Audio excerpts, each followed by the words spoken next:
Hello everyone, welcome back to our new blog and new day. সবাই কেমন আছো? সবাই ভীষণ ভালো আছো আর আমিও ভালো আছি।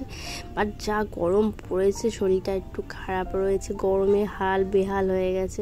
তো যাই হোক, আজকে একটা ছোট্ট ব্লগ আপলোড করছি তোমাদের সাথে। এতটাই ছোট যে দুদিনের ব্লগ মিলিয়ে হয়তো খুব জোর 5 মিনিটস হবে। তো দেখতেই তো পেলে, সকালে আজকে পাউডার মিষ্টি দিয়ে ব্রেকফাস্টটা কমপ্লিট করেছিলাম। দেন আমি চলে এসেছিলাম রান্নাঘরে, কারণ বাবা নিয়ে চলে এসেছে আমার জন্য প্রিয় মাছের মাথা। আমি আর বাবাই খাবো। দেখো এতগুলো কেউ নিয়ে আসে বলো, বাট বাবা এতগুলো নিয়ে এসে। তো পেঁয়াজ দিয়ে আলু দিয়ে একটু ঝাল ঝাল করে রান্না করে নিলাম। আর এদিকে রিমাম্মামের জন্য খিচুড়ি বসিয়ে দিয়েছিলাম। আর এদিকে রিকে দেখো রিকি করছে। ও কিন্তু সারাদিন ওর মিমিমের পেছনে লেগে থাকে, মিমিমকে খোঁজাবে, এই করবে, এই কাজ ওর।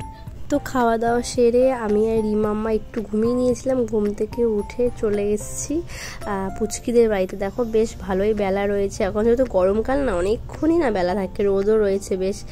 আর এই বাগানে কি করতে এসেছি তার মেন কারণ একটু পরে বুঝতে পারবে, দেখে বুঝতে পারছো কিনা জানি না। দেখো গাছ ভর্তি কিন্তু লিচু হয়ে রয়েছে, আর আমাদের টার্গেটে লিচু চুরি করা। কে কে ছোটোবেলায় আমাদের মতো লিচু চুরি করে খেতে কমেন্ট করে জানাতে ভুলবে না। আমরা কিন্তু ছোটোবেলা না, বড়োবেলাতেও বাপের বাড়িতে গিয়ে লিচু বাগানে গিয়ে লিচু চুরি করে খাওয়ার অভিজ্ঞতা আছে। তো আজকেই আমি লিচু চুরি করে খাবো, সেটাই তোমাদের সাথে শেয়ার করছি।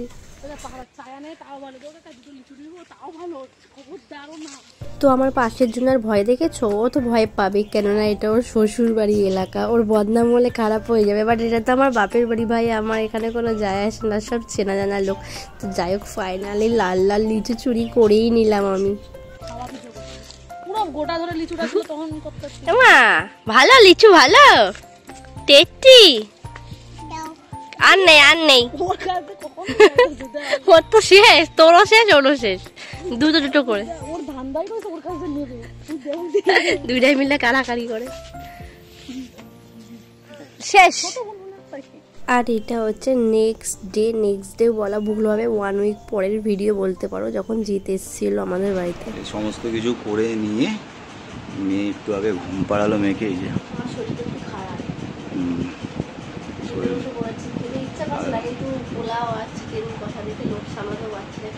দেখো, তুমি তো সবসময় আমাকে বলো যে তুমি রান্না করে যাও, কেমন হয়েছে জিজ্ঞাসা করো। রান্না আমি ভালো করি, আমার মাও রান্না ভালো করে তাই আমিও রান্না ভালো করি, আমার বউ রান্না ভালো করে তার জন্য আমিও রান্না ভালো করি।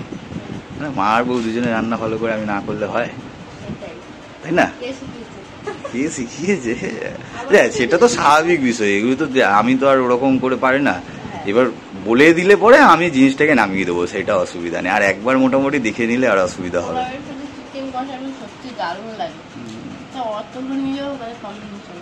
একদম, মানে 80 টাকা প্লেট।